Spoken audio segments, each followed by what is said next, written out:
Que o Senhor nosso Deus nos proteja e nos dê sempre a ousadia, a coragem, a força para transmitirmos a palavra dele às pessoas. Olá, seja bem-vindo.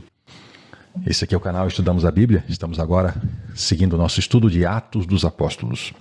Capítulo 4, agora a partir do verso 23.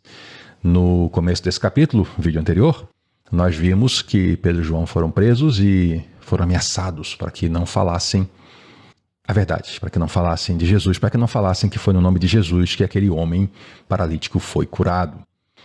E então Pedro e João foram soltos, e aí começa aqui o nosso estudo de hoje, né? Quando foram soltos, eles voltaram para os seus companheiros e contaram tudo o que os chefes dos sacerdotes e os chefes da religião lá tinham dito a eles, né? E ouvindo isso, eles levantaram a voz juntos.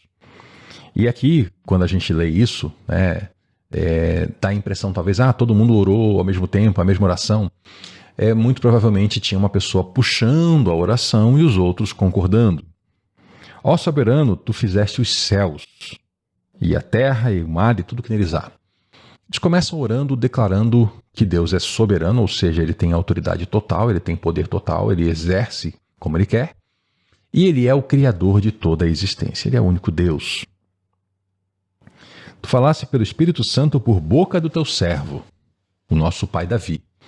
Então eles estão reconhecendo que nas Escrituras Sagradas eles encontram as palavras de Deus inspiradas pelo Espírito Santo. E especificamente aqui de Davi, o rei Davi, que eles chamam de pai, né, no sentido de que ele foi um antepassado de alguns deles, né, de alguns do povo de Judá, mas especialmente uma palavra designando assim um respeito, né, na função de alguém que veio antes e alguém que pavimentou o caminho. Por que se enfurecem as nações e os povos conspiram em vão? Palavras de Davi. Os reis da terra se levantam e os governantes se reúnem contra o Senhor e contra seu ungido. Se você tem curiosidade, você pode encontrar isso lá no livro dos Salmos, né? Salmo 2. Então Davi escreveu, né? Por que se enfurecem as nações e os povos conspiram em vão? Os reis da terra se levantam e os governantes se reúnem contra o Senhor e contra o seu ungido. Sim, ao longo desses 2000 anos e ainda hoje, e ainda acontecerá de governos, poderes, usarem a força do Estado para combaterem o cristianismo e, na verdade, para combaterem Cristo. De fato, Herodes e Pôncio Pilatos se reuniram com os gentios. Herodes era o governante que era de família de Israel. Pôncio Pilatos era uma espécie de um emissário de Roma, não tinha a mesma estatura de um governante, mas era alguém que estava ali como uma figura de um procurador, né? E eles se reuniram com não-judeus, um pessoal ali que estava à guarda, os soldados romanos que estavam naquela época ali eram em sua maioria da Síria, então gentil quer dizer isso, né? Gente não-judeu, e com o povo de Israel nessa cidade. Então olha só, juntou Herodes, juntou Pilatos, juntou gente de outros povos e mesmo o povo de Israel naquela cidade ali, para conspirar contra o santo servo Jesus, a quem Deus ungiu. Eles estão interpretando que a profecia de Davi, dos poderes se reunindo para lutar contra Cristo, ela foi cumprida também nesse ato, onde os poderes, Herodes e Pôncio Pilatos, mais judeus, mais estrangeiros, se juntaram de maneira enfurecida contra Jesus Cristo. O servo Jesus a quem Deus ungiu. Ungir é derramar óleo sobre.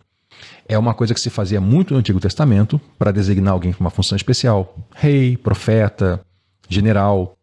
E essa ideia do ungido, né, é alguém escolhido. E a palavra ungido é a mesma palavra Messias, que vem do hebraico, né? Ou Cristo, que vem do grego. Então, Jesus ungido, Jesus Cristo. Fizeram o que o teu poder e a tua vontade haviam decidido de antemão que acontecesse. Deus tinha decidido desde antes da fundação do mundo que o Cristo seria crucificado para o nosso benefício. E essas pessoas, então, eles escolheram que eles seriam os que matariam Jesus Cristo. Cada um teve a sua responsabilidade individual de tomar a decisão e participar daquilo ali. Agora, Senhor, considera as ameaças deles. Vou parar um pouquinho aqui para explicar, porque o que vem depois é muito interessante. Eu sei que você já leu, mas vamos lá.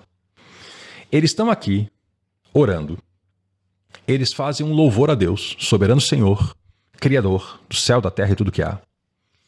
Eles recitam uma poesia de Davi, que é um trecho da Bíblia, interpretam que isso foi cumprido, né? Um dos cumprimentos disso foi na crucificação de Cristo, e que isso aconteceu ali, e que Deus escolheu que o Cristo morreria por nós.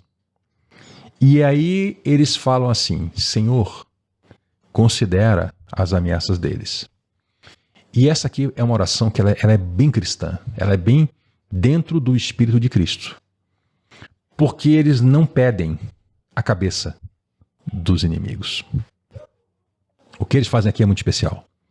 Senhor, considera as ameaças deles e capacita os teus servos para anunciarem a tua palavra corajosamente. Senhor, olha as ameaças que estão fazendo e nos capacita para que a gente tenha coragem de continuar. Senhor, olha, estão nos ameaçando, e quem ameaça tem poder, quem ameaça pode cumprir as ameaças. Mas a gente quer ter coragem, a gente quer ter capacidade para continuar anunciando a tua palavra. Então eles não pedem a cabeça dos que ameaçam, eles pedem coragem para continuar anunciando a palavra. Estende a tua mão para curar e realizar sinais e maravilhas por meio do nome do teu santo servo Jesus. Então, olha só, tem ameaça, Senhor. Dá pra gente capacidade e coragem para anunciar a palavra. E tu, Senhor, estende tua mão e cura. Cura pessoas, realiza sinais, realiza maravilhas por meio do nome do teu santo servo Jesus. Porque aí a pregação era acompanhada por sinais, como foi com o caso do paralítico do templo, que fez pessoas crerem. Então eles oram por isso, eles oram por coragem, eles oram por capacidade, eles oram para que aconteçam milagres, para trazer pessoas, para atrair pessoas a Cristo. E depois que eles oraram, o lugar que eles estavam tremeu. Todos ficaram cheios do Espírito Santo e anunciavam corajosamente a palavra de Deus. Eles acabaram de orar e Deus respondeu. Deus respondeu a ponto que aquele local, fisicamente, houve um tremor no local.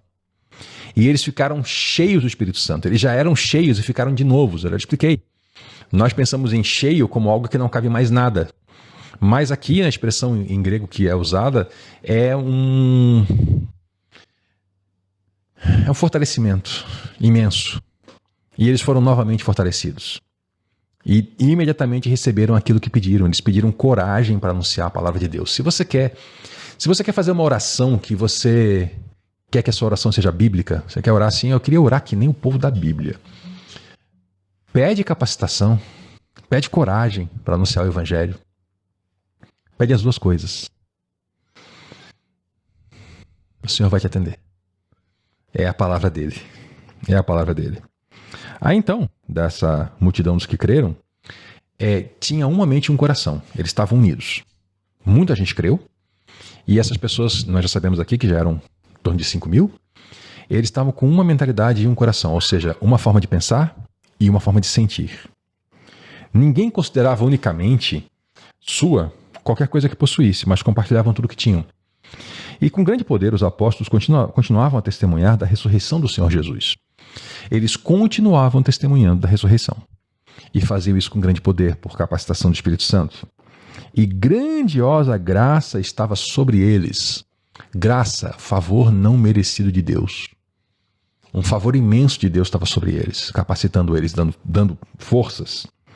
E não havia pessoas necessitadas entre eles, pois os que possuíam terras ou casas as vendiam e traziam o dinheiro da venda e o colocavam aos pés dos apóstolos, que distribuíam segundo a necessidade de cada um.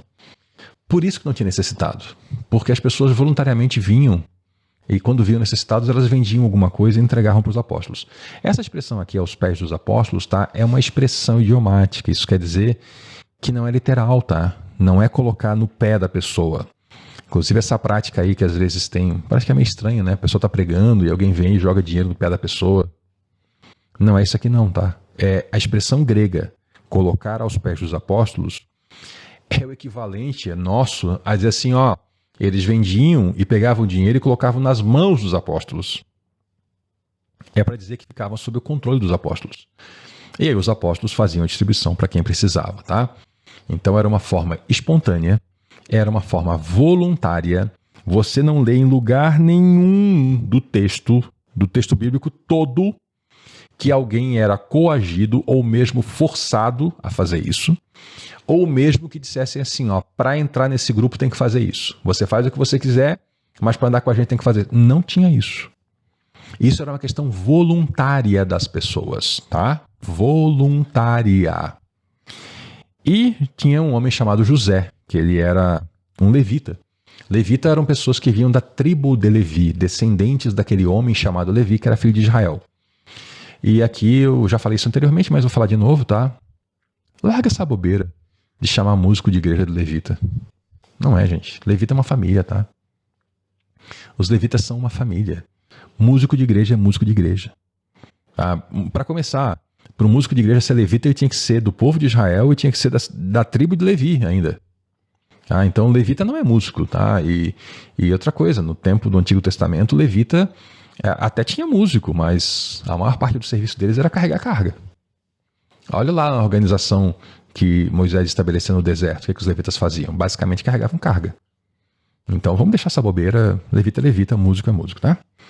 E esse homem era de onde? Esse levita de Chipre, né? E ele era um homem que os apóstolos deram para ele um apelido. Barnabé. Para a gente hoje vira o nome, né? Mas Barnabé, esse bar, essa primeira expressão aqui, bar, significa filho. E o restante, em português fica nabé, mas não é bem isso que era lá na língua deles, mas é algo como consolação ou coragem. Então o Barnabé seria o filho da consolação, ele seria também o encorajador, né? Era uma pessoa ele era tão forte nas suas características de pessoa boa que ganhou até um apelido, né? Era o Barnabé, o gente boa. E ele vendeu um campo que ele possuía. Vendeu porque quis vender, né? Voluntariamente. Ele trouxe o dinheiro e colocou aos pés dos apóstolos, ou como nós já vimos, né, nas mãos dos apóstolos, para que eles administrassem isso. Então, Deus tem misericórdia e a gente segue estudando a Bíblia. Então, ele convida a voltar na próxima para a gente continuar aqui o nosso estudo. Até lá.